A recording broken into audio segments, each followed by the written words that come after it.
Well, good afternoon, everyone. Sorry for that brief delay. I guess we are having some technical challenges, but I think we've managed to overcome them. So welcome to the Jack C. Taylor Conference Center at the U.S. Naval Institute.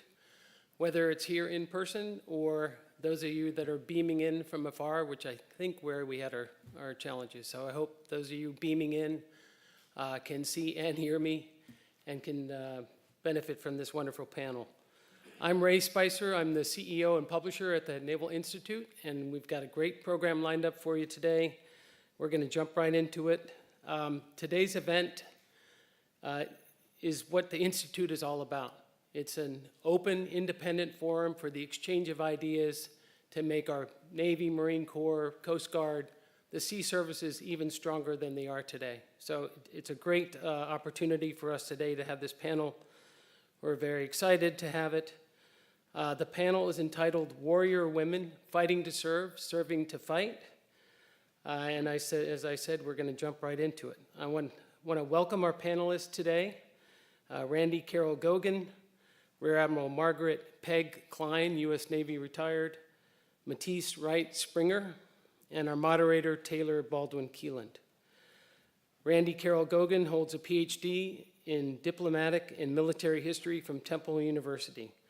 Starting her career as an enlisted Marine, Randy was commissioned as an intel officer in the Navy Reserve in 1987, retiring at the rank of commander in 2010. Most recently, Randy was a historian for the Office of Naval Intelligence. She's the author of the new book, From Yeomanettes to Fighter Jets, A Century of Women in the U.S. Navy, proudly published by the U.S. Naval Institute Press. Rear Admiral Margaret Peg Klein, U.S. Navy retired, Naval Academy class of '81, a member of the second class of women admitted to the Naval Academy. She wore the uniform for 36 years. Peg was the first woman to serve as Commandant of Midshipmen, the first woman Chief of Staff on an aircraft carrier strike group staff. In 2014, she became the Secretary of Defense's Senior Advisor for military professionalism. After retirement, she served as Dean for the College of Leadership and Ethics at the Naval War College. Matisse Wright Springer, Naval Academy class of '88, holds a master's in public administration from Harvard University's Kennedy School of Government and an MBA from Johns Hopkins Carey Business School. She was the first African-American female naval flight officer. She is currently a senior vice president and partner in Booz Allen Hamilton's aerospace account and serves on the United States Naval Academy's Distinguished Graduate Selection Panel, as well as the Advisory Council of the Navy Marine Corps Relief Society. She also has her mother here with us today, and I want to welcome Mom to this event.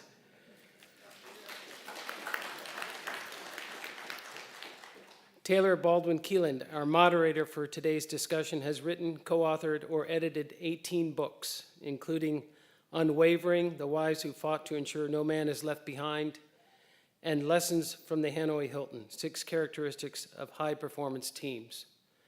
A former naval officer, Taylor spent 20 years in the private sector as a marketing communications professional before starting her writing career.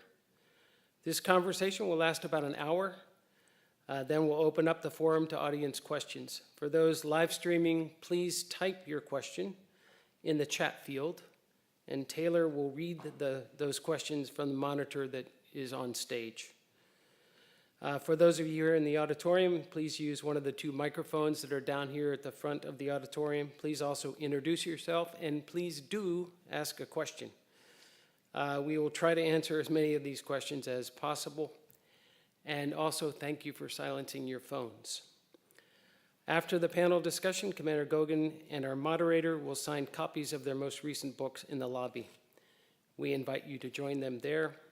And thanks again for joining us today. With that, let the discussion begin. Thank you.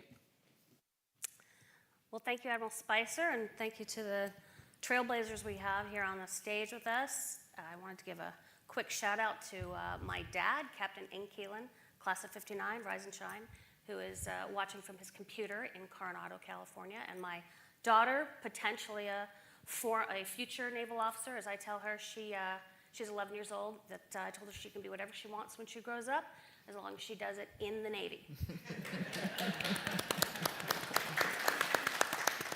Before we get started, Commander Goguen does have what I will call a public service announcement to make.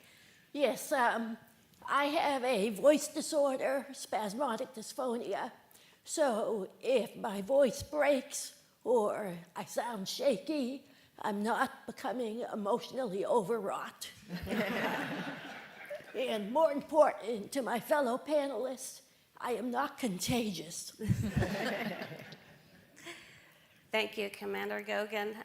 We're here today to talk about her book, From Yeomanettes to Fighter Jets, A Century of Women in the U.S. Navy. And as you can tell, I spent a lot of time studying it over the last month or so. It just came out last month in March, and it is really the most comprehensive history of the integration of women into the U.S. Navy that I've ever read.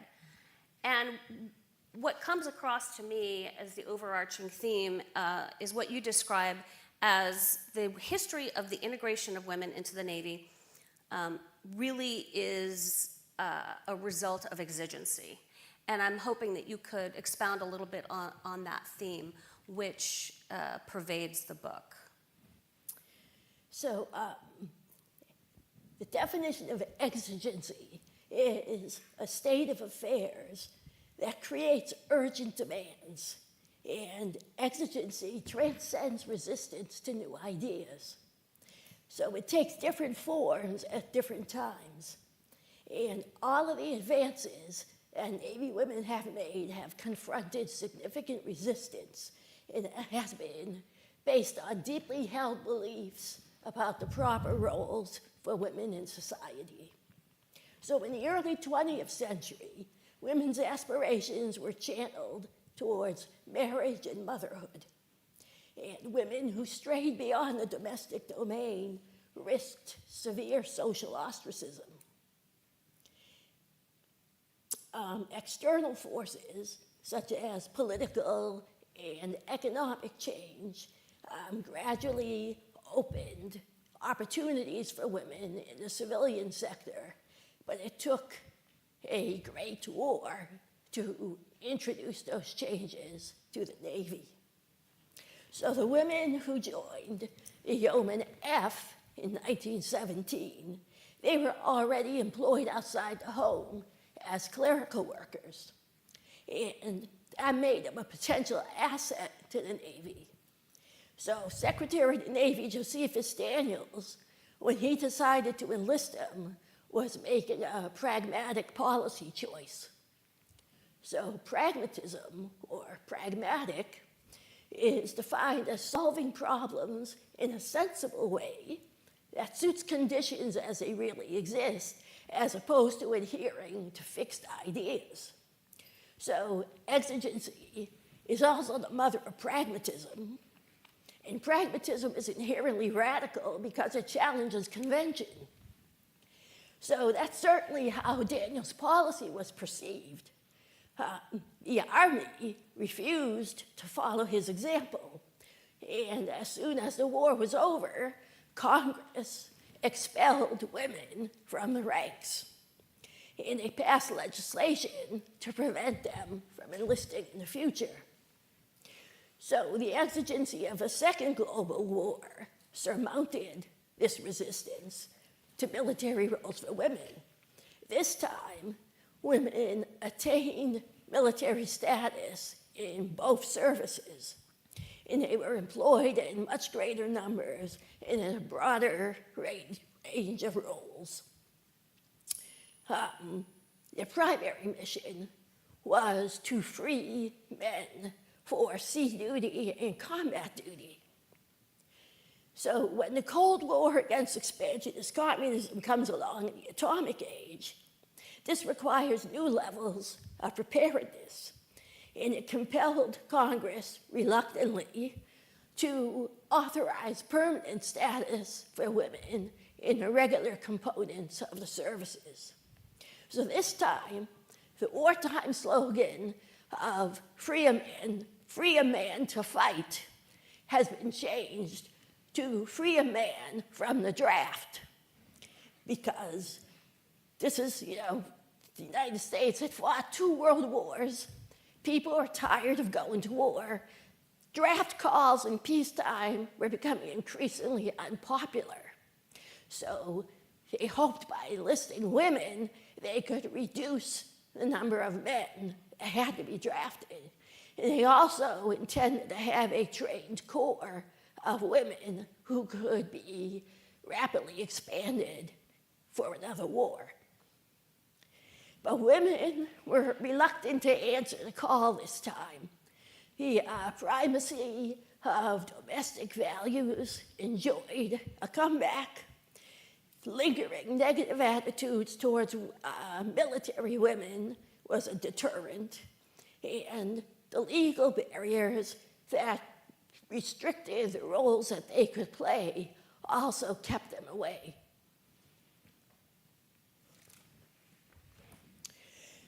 With the end of the Vietnam War and the establishment of the all-volunteer force, Congress and service officials were forced to reckon with the consequences of the barriers that they had imposed on women's service. The rise of the second women's movement introduced a new form of exigency, and that was responding to political demands for professional equity. So this is not a case of capitulating to political correctness. Pragmatic leaders recognized that to make the all-volunteer force viable, they had to expand opportunities for women. So as more women started going to sea, they confronted a deeply ingrained misogynistic and hedonistic subculture that some Navy men regarded as a tradition. So attempts to address growing incidents of sexual harassment and assault were sporadic and not effective. Navy officials' reluctance to confront the cultural problem that they had reached a crisis point with the Tailhook scandal.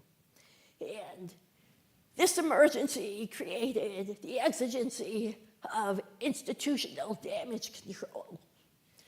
Public recriminations led to demands for accountability up and down the chain of command.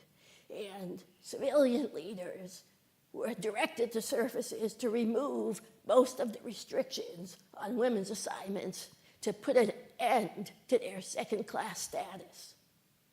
So in the 30 years since the combat exclusion statutes were repealed, Navy women have made the most of their opportunities to benefit the service. So ongoing problems with sexual harassment and assault have led to recent legislative efforts to reform the military justice system. Whether those changes are adequate to the task remains to be seen. But the only thing worse than learning from your mistakes is not learning from your mistakes. And you frame the history that you just described in sort of 4 historical phases. You talk about militarization, marginalization, transition, and finally integration, which took a long time, took a century, right? Mm-hmm. So briefly describe what those 4 historical phases were and how they transitioned. The militarization phase ran from 1917 to 1947, and that refers to the act of giving women military status. And this is extremely controversial because it challenges society's most cherished concepts of the appropriate roles for women and men as well. The price Congress exacted for military status in 1941 for Navy women was to ban them from going to sea except on hospital ships or in transports. And the Army resisted giving women military status until 1943. So in both wars, Navy women served in sex-segregated reserve components. They were not authorized to exercise military authority over men, and they were expected to be discharged within 6 months after the national emergency. So militarization was tolerated because it was limited and it was temporary. The marginalization phase ran from 1948 to 1966. And to appease congressional opponents of permanent status for women and irregular components, their numbers, rank, assignments, training opportunities, and benefits were limited. The restriction to hospital and transport ships carried over from the 1941 legislation, and this prevented women from directly contributing to the main mission of the Navy. And this disparate treatment fostered more discrimination. The transitional phase ran from 1967 to 1993, and most of the progress made during this time is the result of Navy officials responding to judicial rulings and congressional and political pressure. So in 1967, problems with attrition and recruiting led Congress to pass legislation addressing personnel and promotion inequities for women in all of the services. However, legislators also insisted that because women were exempt from sea duty and combat and other assignments that related to combat, that they could not expect to have full parity with men.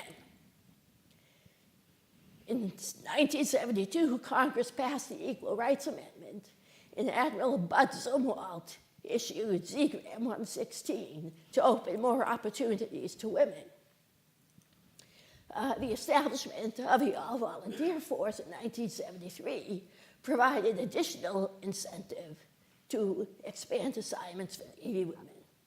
And Congress authorized enrolling women in the Naval Academy in 1976, despite the fact that the combat exclusion statutes were still in effect. A federal court ruling in 1978 ruled restricting the assignment of women to transports in hospital ships was unconstitutional. So the Navy established the Women in Ships program, and that opened assignments to women in selected logistic ships. And it did not provide a sufficient number of billets for the increasing numbers of women who were coming into the Navy from the various accession sources. So in 1987, there was a scandal called the USS Safeguard scandal, where women were subjected to an extremely hostile command climate. And the Navy responded by disciplining the offenders and then clarifying the definition of what constituted combat duty, and that opened more logistic ship assignments to women. In 1991, Americans saw women deploying to the Persian Gulf for Operation Desert Shield, Desert Storm, and the positive perceptions of their performance led to a proposed amendment to lift the ban on women in combat aviation.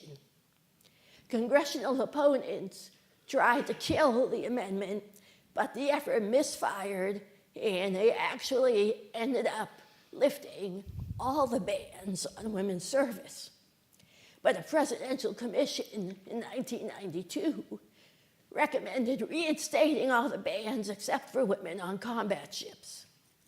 But in the interim, the administrations changed, and the Clinton administration ignored the recommendations because they were not binding anyway.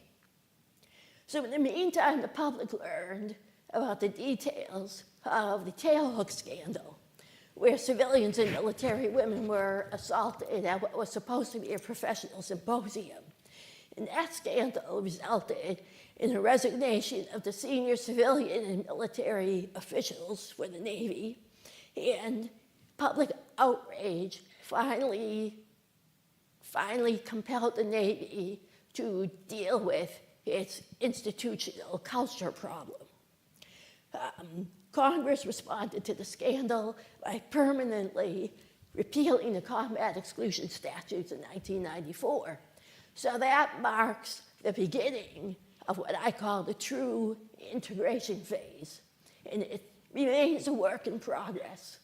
But women today are successfully serving in aviation, surface, and the submarine warfare communities. And they occupy senior leadership positions ashore and at sea. So now it's time to hear from the two of the women who actually lived the experience. You know, throughout these 4 historical phases you talk about, it has struck me that leadership was probably the most important factor in determining the success or failure of any integration in any community in the Navy. And to quote one assistant to the Chief of Naval Personnel for women's policy during the early years of the Women in Ship program, she said there were 3 factors actually that determined the success or failure. Number 1, leadership. Number 2, leadership. And number 3, leadership. So I'm hoping that, you know, these 2 trailblazers we have here, Ms. Wright and Admiral Klein, if you could talk a little bit about the leadership, either good or bad, that made a difference in your careers.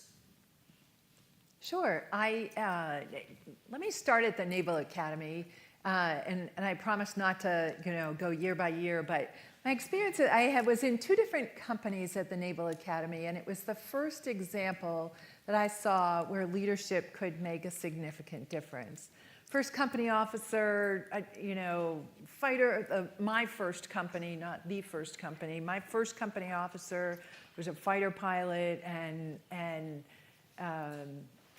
really didn't do anything to help the first 3 of us, the first 3 women in the company. That there were no women from the class of '80s, so myself and my 2 roommates were the first women who showed up, and he did nothing to make us feel included. He didn't make us feel excluded, but there's lots of data now available that helps you understand when there's a mass of people, right, how people behave when there's a 1 of, or in our case, a 3 of. And so then I transitioned companies. I got a call from the 31st company officer and said, Peg, I'd love for you to come join our company. And that, first of all, that act of picking up the phone and asking me to come room with one of the women there, because they had somebody left and somebody needed a roommate, and the culture of that second company was so different. It wasn't just that I felt included, it was that everybody from the company officer down to the squad leaders made you feel that part of being a team was important, part of being the 31st company team was important, and that it was important to our development. And so that was my first example of what does good and bad leadership look like. And I would even just say average and great leadership. I think in the fleet, I'd use one example of a couple of commanding officers. My first squadron, when I graduated from the Naval Academy, there were 6 squadrons open to naval flight officers, and so the TACAMO community that Matisse and I joined were 2 of those 6 squadrons, and they still exist today. I went to one of the squadrons, and typically, right, a 3-year first tour, you have 2 to 3 commanding officers. And again, the first commanding officer was really sexist. And it wasn't necessarily sexist against Peg or anybody in particular, but every one of the women officers remembers him calling up to the duty office, the squadron duty officer, when a woman would ask, and we didn't ask the men, he might have said the same thing to the men, but it would have been a little more awkward, but he'd call and you'd say, Lieutenant J.G. Klein, reporting for duty, and he'd ask us how our love lives were. And so I got to tell you, it didn't really make me feel welcome. And then we had a change of command, really brilliant officer who understood, not that there was a lot of research out in the universe about it, but he understood what it took to create a high-performing team. And that's two major components. You help people understand that they belong, and then you recognize their unique contributions to the group. And those two components, he mastered that, and he made each one of us feel that our contributions to the whole was important to the success of the squadron. So there's a couple examples that I'd give of like leadership. How about you? Yeah, Taylor, I'll just add, and thank you for the question, and thank you to the Naval Institute for allowing me to be a part of this panel. And again, Randy, congratulations on the book. Super excited. I have not had a chance to read it. I know it just came out last month, but I'm looking forward to reading it this summer. So thank you again. And my experience, I agree with that assistant from the Chief of Naval Personnel who said leadership, because integration really is something that requires cultural change, right? And change is not something that we as humans normally embrace and we run towards it. Most of us steer and run away from it if we can. And my experience, first of all, I love listening to Peg Klein, and I was so listening to her stories, I almost forgot that I needed to speak next. But integration requires and demands leadership. And I'll just share a couple of experiences that I had. First, when I was here at the Naval Academy as a young midshipman, I had the opportunity to speak with the first black graduate from the Naval Academy, Commander Wesley Brown. He graduated in the class of 1949. So I was the class of 88.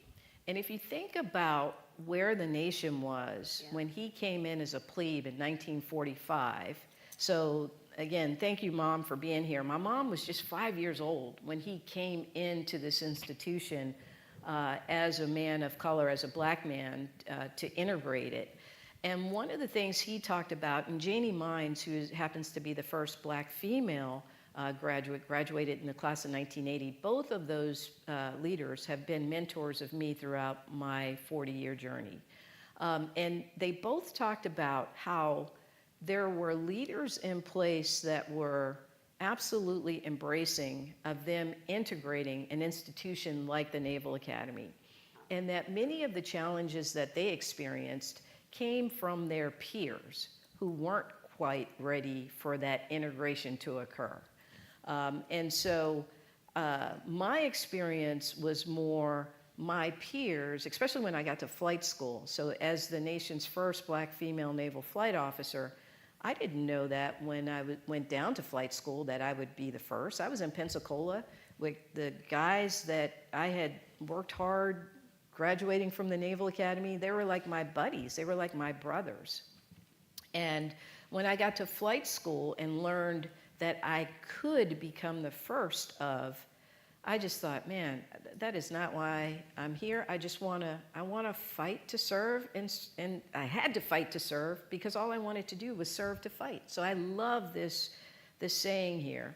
But to integrate an institution or an organization that has never had a race or gender of my kind in it was really kind of it was something that the Naval Academy really didn't prepare me for, because the 4 years here, I would walk into a classroom, sit down, the instructor comes in, he knows what I'm doing.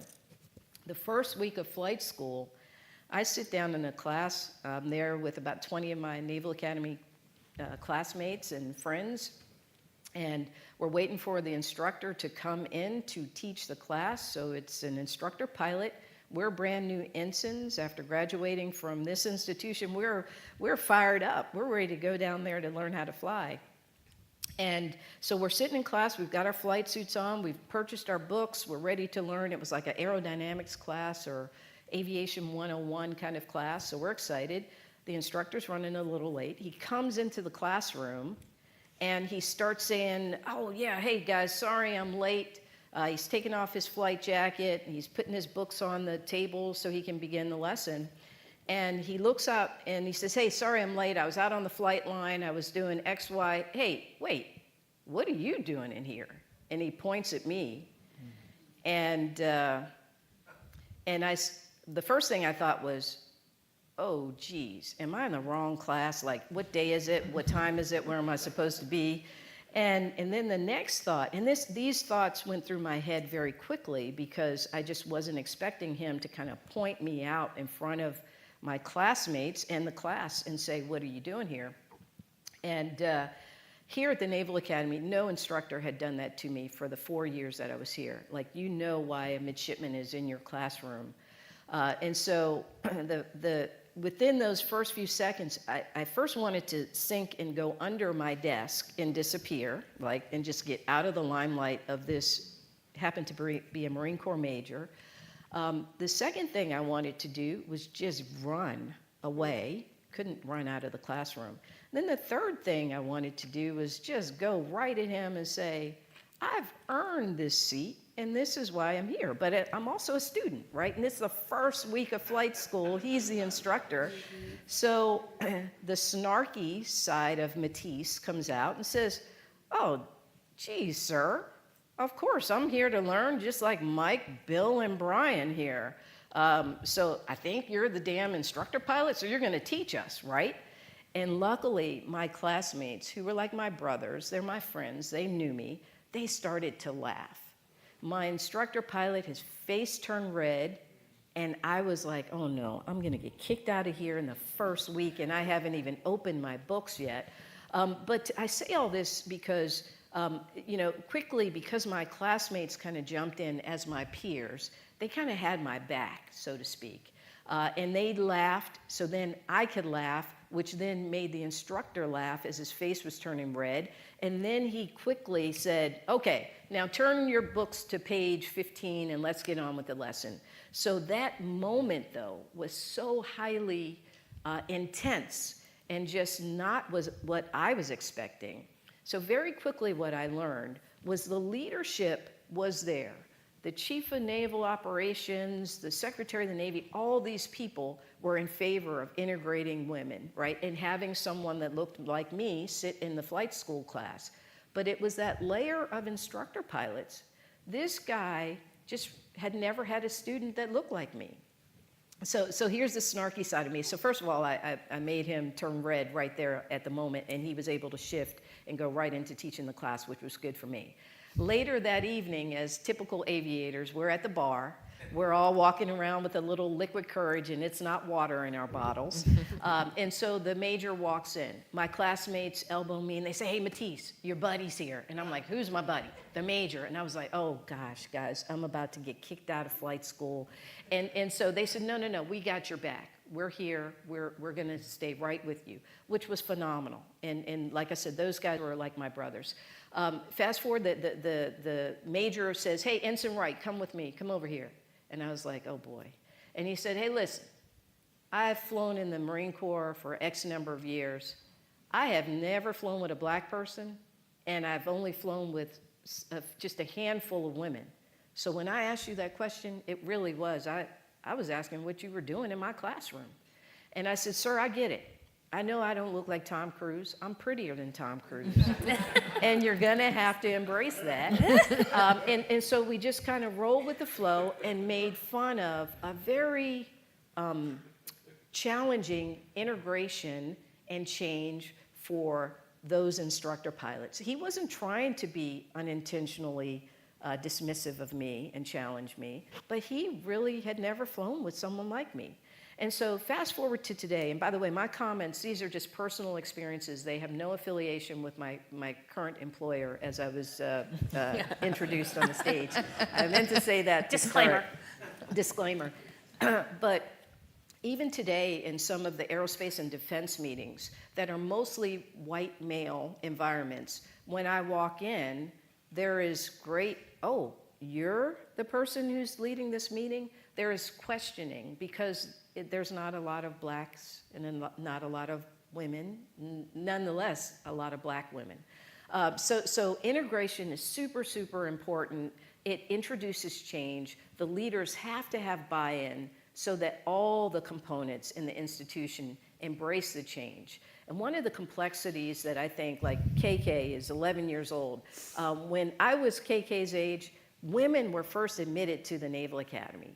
So I remember at 11, sitting here in Annapolis, I'm from Annapolis, and talking to my mom, my mom's friends, my dad's friends, and my dad was like, oh, those women, they're about to go through it, you know? And so, like, how do we ensure that we're bringing and pulling the best value out of each of us? Because each of our experiences are a necessity to solve the complexity of the problems that we're experiencing today.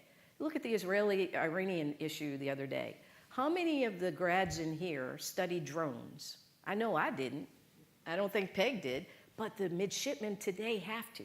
So the complexity of the problems require different experience levels, different kinds of leaders, different kind of people that may not all look like Tom Cruise. So absolutely agree with you, Randy. Leadership is paramount to integration and any kind of cultural change. Thank you very much. You know, you have sort of the double-edged sword, right, in facing the integration of men and women of color and also the integration of women. So kudos to you. And Thank you. it sounds like that flight instructor was being really honest. So kudos Yes. to him, too. Yes. And sounds like he grew from that experience. Absolutely. Yeah. And I tell you, I just didn't, no one here at the Naval Academy, like the commandant, the superintendent, my company officer, didn't tell me, Matisse, when you graduate, you're also going to have to teach your instructor pilots, right? Because they didn't know to Right. tell me that. Right. But the reality is that's exactly where we are, Right. or where we were then. Yeah. So no discussion about the history of women in the Navy would be complete without mentioning the T word, right? Tailhook. Commander Goguen talks about Tailhook in her book as being the moral Pearl Harbor of the Navy. There's before Tailhook and there's after Tailhook. It was truly a watershed moment. Any of us who were on active duty during that time knows how pivotal it was in changing the Navy. And I'm wondering if all three of you could talk a little bit about how Tailhook affected your career, either positively or negatively. Yeah, I can, let me start and take a stab at it. So I had been an assignments officer, a detailer, the year before Tailhook, and I went to the year before Tailhook, and I got to see it firsthand, and like Matisse's experience, my detailer friends really had my back. So I didn't run into what Paula Coughlin ran into, and I really didn't have an appreciation for how fortunate I was. So I saw Tailhook 90 from the deck plate. And so when Tailhook 91 happened, right, and it didn't unfold like one day there's a headline in the newspaper. One day there was a headline in a newspaper, and then the ripples started happening. I really appreciate, Randy, your coverage of Tailhook because it complemented my experience. And my experience was this. For 10 years after Tailhook, Congress held on to every single promotion list that came across their desk. And I got it. I got the politics of it. But one of the things that I think was horrible at the time, that I won't say big Navy, but what I saw, the part of the Navy that I was exposed to, that really seemed to leave a mark in a positive way. So when Paula Coughlin makes her complaint and the press is, I mean, this is just a feeding frenzy. There are sharks in the water, and it was a literal feeding frenzy. But what I remember happening in the fleet, because I think I was in my department head tour at this time, was, were you there? What happened? And And so then there's a big Navy investigation. And what I remember of the big Navy investigation is the group of people who were participating on the third floor of the Las Vegas Hilton closed ranks and wouldn't answer the Inspector General's questions. They just wouldn't. They didn't. And I thought that was a failure on so many levels. Right, you have leaders of the organization, and Randy, you pointed out what Congress did, what the Secretary did, what the CNO did, but there's also that middle level. Well, what happened at the middle level was the aviators who were there closed ranks and didn't ask any questions, so Congress took action. And they took matters into their own hands, and in addition to passing legislation, they held up promotion lists. And I saw friends who maybe went to Tailhook, probably wouldn't know Paula Coughlin if they saw it, probably didn't do anything, but those lives were impacted in a really negative way. So the bad side is that because of the actions of a few that rippled out and not enough people did the right thing, in air quotes, then many people were impacted. But I think one of the things that ended up impacting the culture of the Navy is we've not, right, so that's 1991, here we are 33 years later. We've certainly had many scandals since then, but we've not had the problem of people closing ranks. Even in the most widely publicized, people have come forward, they've told the good, the bad, and the ugly to the Inspector General, to Congress, and we haven't had that. I think that negatively impacted the culture enough, that those negative actions helped perhaps stem the tide. I know it left a mark on me personally that I was really surprised that you wouldn't just own up to, hey, this is, if you were big enough to do what you did, legal or illegal, I thought part of taking the oath of office was owning up to it.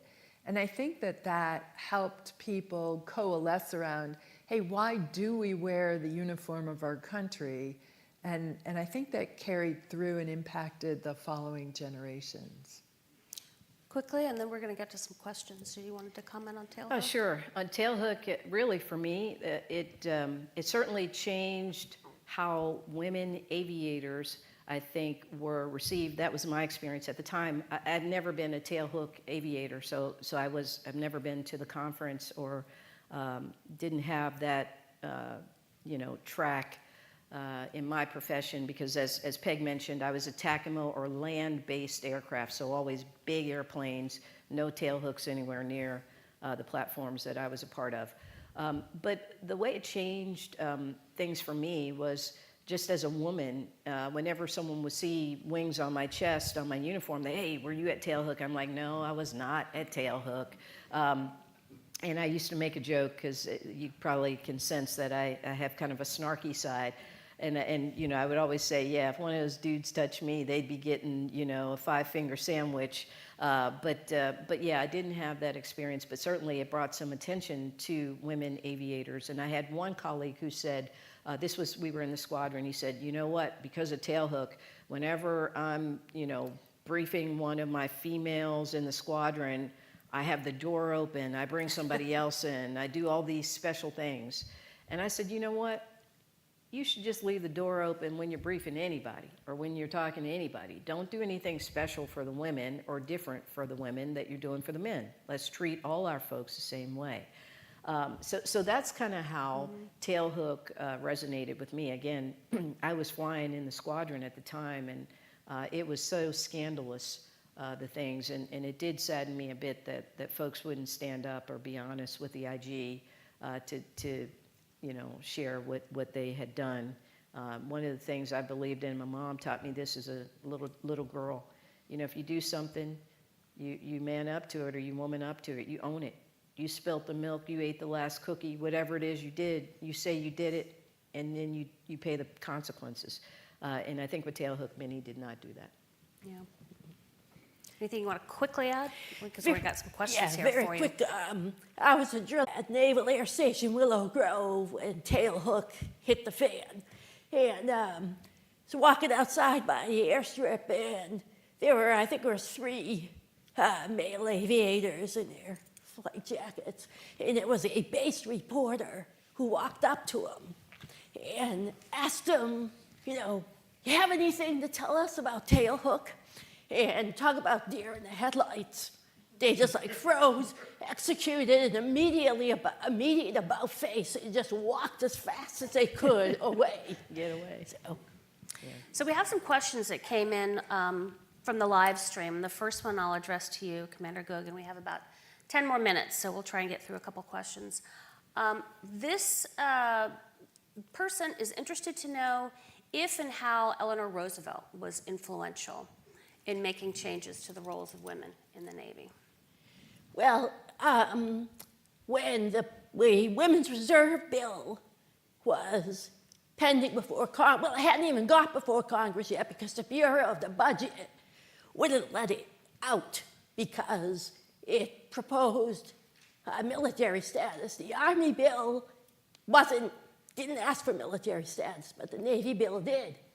So these 3 women who were on the Civilian Advisory Council, they were women's college presidents who were advising the Navy, and they had a back channel of communication to Eleanor Roosevelt. So she contacted them and she said, can I help in any way? And so they explained the situation. So she talked to Franklin, and the word came back to Secretary Knox. You can organize it any way you want.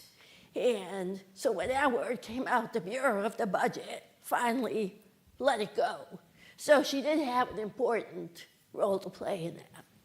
And she also had an important role to play in African American men in aviation. So yeah, absolutely. And I know Commander Jackson's in the audience as a historian. I believe it was a Tuskegee Airman that she flew with. So yeah, it's good to hear her impact on the Navy. Admiral Klein, one of the online viewers is interested in learning about what it was like to be one of the first classes of women, where you truly were in the minority, and what was that like? So I think it was a really interesting time that I was completely oblivious to. I bet. Right? Because there was no Google. Yeah. You didn't Right. now. And you were 18. I was 20 actually when I got here, because I was in college when my father sent me the little clipping that said the service academies were open to women. And so I joined the class of 81 because I wanted to fly. And I was blessed with the genes of every stubborn, which we now call persistent, but every stubborn gene that the Italian and the Irish could donate to my gene pool. I blissfully oblivious to how hard it was going to be, and nobody, when I got here, nobody was going to tell me that I didn't belong. And when they did, I probably snarky and then some. I had some guy, you double time down the passageways of Bancroft Hall, and I'm, go Navy, beat Army, whatever, and some knuckleheads like, now I'd been in college for 2 years, and some midshipman, upper-class midshipman said, oh, so you came here to get a husband? And my first reaction was to look at him and go, luckily it was a bubble over my head, not words out of my mouth. I was like, probably not if they're like you. And so it was challenging, and you never were quite sure if they were trying to get under your skin any way they could, or if they really felt that way. But I just knew the law was on my side, so I was like, well, you know what, guess what? Ensign Klein, or Ensign DeLuca at the time, that's the mission here, and I was oblivious to almost everything else. Do we have any questions in the audience? Oh yes, there's one right there. I was Hi, Jamie Carter. I work here for the Institute. I'm a 2009 grad. So Admiral Klein, you were my commandant. Thank you so much. I don't think I realized at the time how impactful it was that you were the first female commandant. So thank you. My question is more forward thinking. Do you think that there is a time in the future where it becomes 50-50, where there is, 50% women serving? And do you see benefits and downsides to that? Obviously, there's significant differences in the genders, both good and bad, but do you see that in our future? I mean, I'd say I hope so, right? I'd hope so. I'd hope that we are an organization that takes the best of what the United States has to offer. And I tell you, both of my time as commandant and, Matisse and I have participated in a couple events this weekend. There's some amazing young men and women come here. And what I'd hope, the cream rises to the top. I mean, it would be great since the population's, 51% female, 49-ish% male. Yeah, it would be great if we could get the best of the United States to serve our great Navy. Any other question from the floor? Yes, sir. Can you use the microphone? Probably not. My name's Dave Rosenberg. As Commander Goguen knows, I read her book more times probably than anybody but herself. I was the dissertation advisor at Temple University. I was also a commanding officer in the Navy Reserve Intelligence Program, and also a person who was yelling at her for more than a decade. To finish this. So that the comments on it would come through about being the most comprehensive study, which I've been telling you for all these years.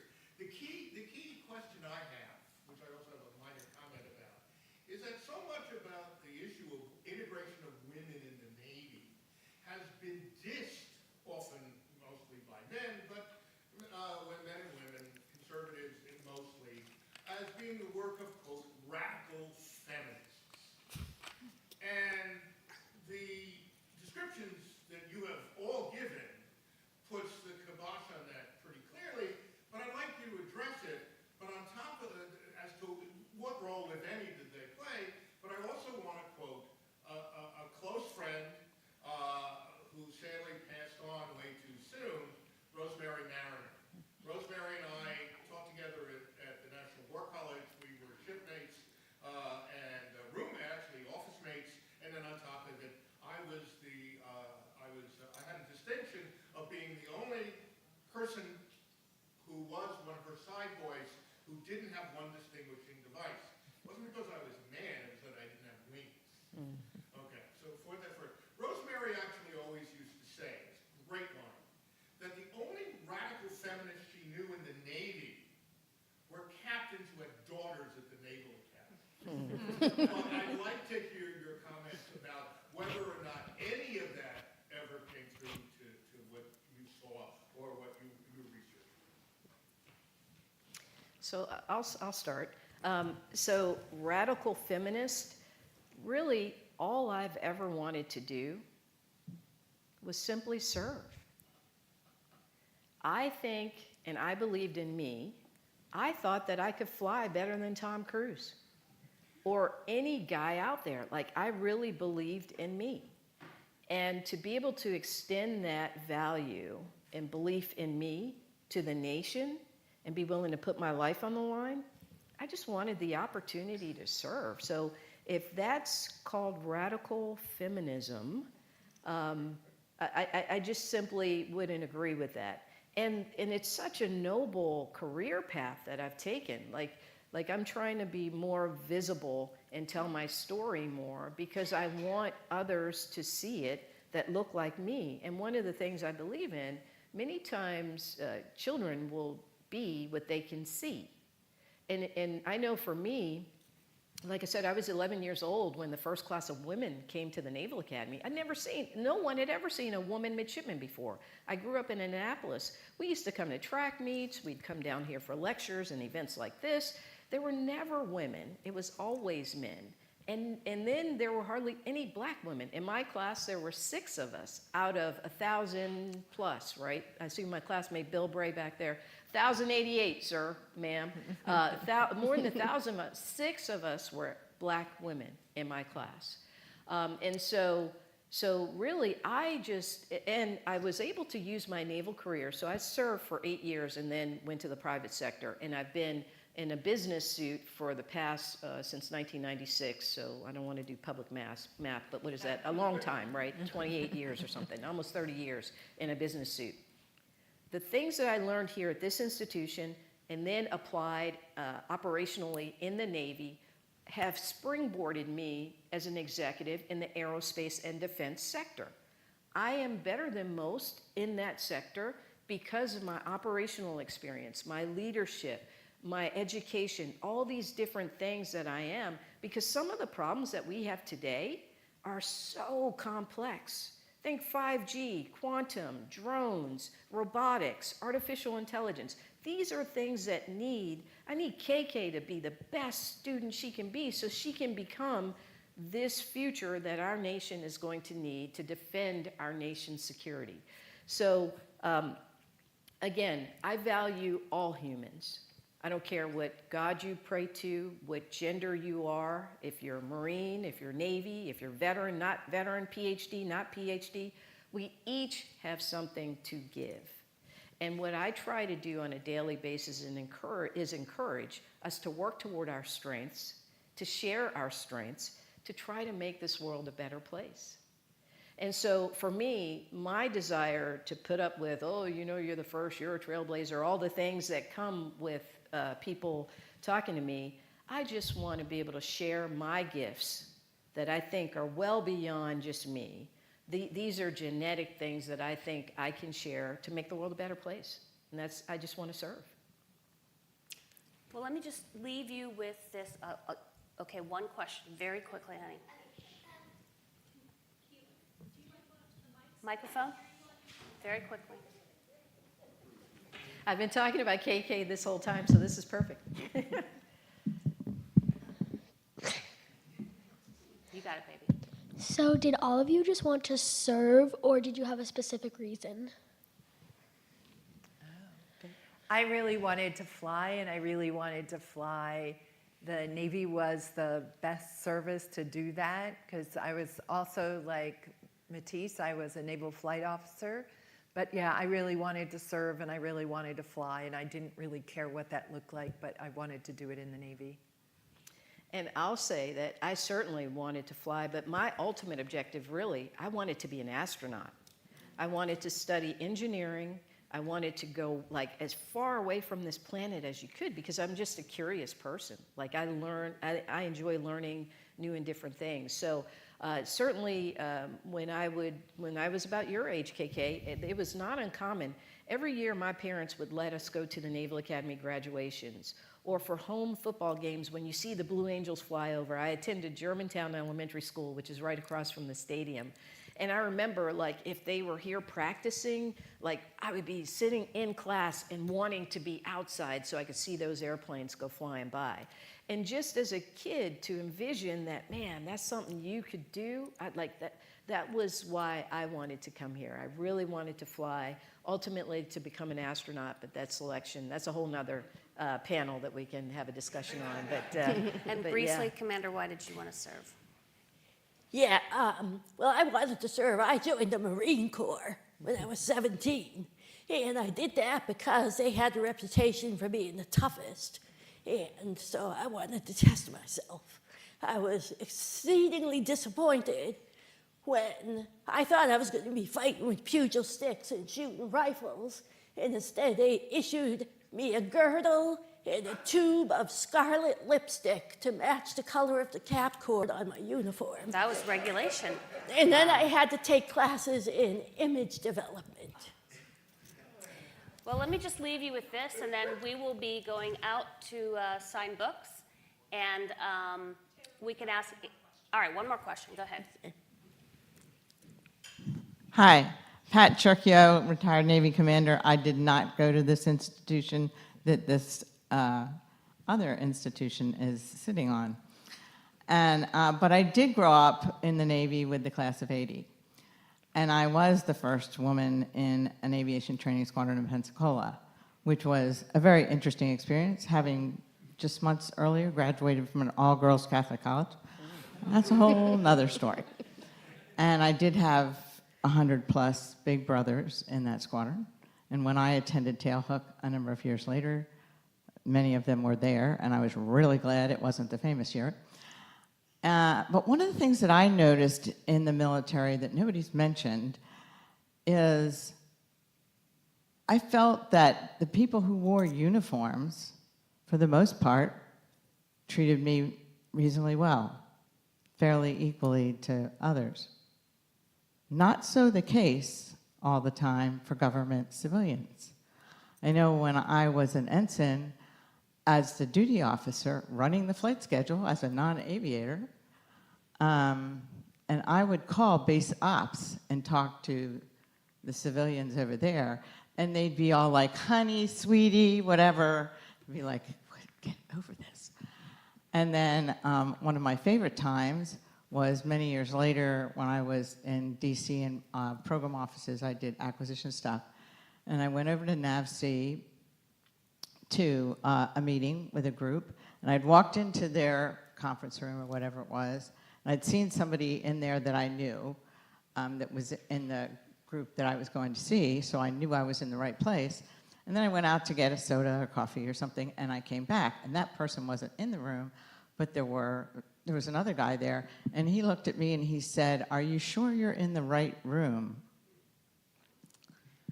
And then when the meeting started, and the captain started it, who was their boss, and he said, "Well, to save time, I'm just going to turn this over to Lieutenant Commander Churchio and let her run the meeting." So my question is, how did the government civilians, or other civilians for that matter, treat you as a military woman? Yeah, I don't know what your experiences were, but mine were, you know so much about someone in uniform, right? You know exactly what they are, plus or minus a couple years, you know how long they've been at it. You know, the warfare pin, the ribbons, any other devices, you really know a lot about them. And so I didn't work with civilians till I was probably a commander or captain. And so by that point, you're kind of salty. And not that it took that long, but I always found that they respected the uniform. And that worked. I was overseas. I spent a couple years in Japan and worked with the Japanese Maritime Self-Defense Forces, and they same thing, the uniform. And I worked in the Middle East, and same thing. They recognized the uniform and treated me as the person, as the uniform dictated. And so I didn't have a problem with civilians. Oftentimes, I think we in uniform give short shrift to our civilians because we are used to being able to read the uniform, and when you see a civilian, you don't know if they're the Secretary of Defense or, the woman who's, in the typing pool. Not that we have that anymore, but you get the point. Yeah. And I would just add, I served as a political appointee, as a senior executive, so member of the senior executive service. And you're right, it is so easy when you see a military member to say right away what rank they are, how senior they are. But as a civilian, you just don't know. You don't know, is that an SES, ES1, is that a GS15, what is it? And I think what has helped me, because frequently I am expected to be, like when people would see my name, they'd see Matisse Wright on the piece of paper, and they just assumed I was a man. And so it was frequent for me to get Mr. Matisse Wright or Mr. Wright, please, and when I'd show up and I'm a woman in civilian clothes, they'd have to do a bit of a double take. But I found that competency could help override that lack of being able to see right away who is in charge and who isn't. One of the things I tried to do with all of the civilians that were in my charge when I ran the Office of Industrial Policy was embrace who they are, make sure they understood what my goals were, share that my bar is a little bit higher. As you heard in my introduction, I've done Harvard, I've done the Naval Academy. I don't do, my CEO, and I didn't mean to speak about him, but I've had a senior leader say to me, boy, you like doing hard. But really what I like doing is showing competency. and solving hard problems, right? Problems that just have never been solved before. And I find that once you get that one quick hit of street cred, others will get in alignment. I didn't have the experience of calling base operations and being honey and sweetie and gal and all that. But I think that after, one time of that, people will adjust for the next time because they don't like making that same mistake twice. So I don't know if I have addressed your question or not, but that's kind of how I've been able to manage it over the years. I'd say thanks for paving the way so Yes. that we didn't have to put up with that. Yeah, thank you. Yeah. Well, I will leave you with this. The definition of combat continues to change with all the urban fighting in Iraq and Afghanistan and the cyber domain in which we fight today. The story of women in combat and women in the Navy is going to continue.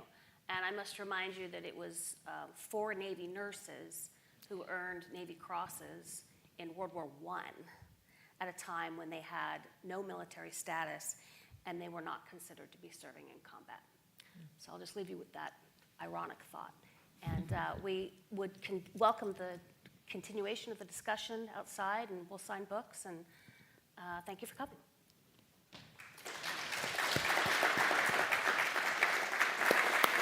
Don't go anywhere yet.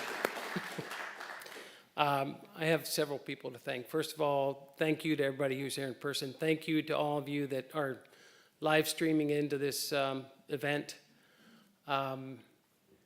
Thank you to this wonderful panel. You were talking about, Pat, you were talking about senior civilians, and you don't know, we have a senior civilian, a former senior civilian is in the audience today who I want to recognize, who is the Honorable Ellen Lord, who is the former Undersecretary of Defense for Acquisition and Sustainment, a great person. She also sits on our board of directors, so talking about breaking barriers. I want to thank KK for having the courage to ask a question in public. That was awesome. I brought 2 coins. You're going to get one of them if you'll come up here. And the other one goes to Matisse's mom.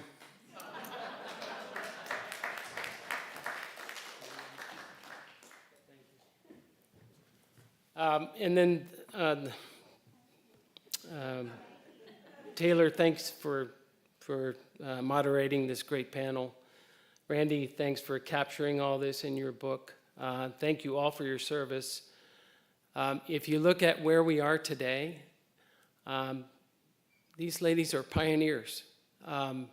They broke down barriers, and you look at who's in charge of the Naval Academy today. The first female superintendent of the Naval Academy. The first female chief of naval operations, and I think you all can take credit for that, talking about paving the way. So well done to you. I mentioned that Matisse sits on the board that selects distinguished graduates of the Naval Academy, which is a very high honor. And I didn't mention that Peg Klein is a distinguished graduate of the Naval Academy, so congrats to you. And as a small token of our appreciation, I'm going to present to you all this book,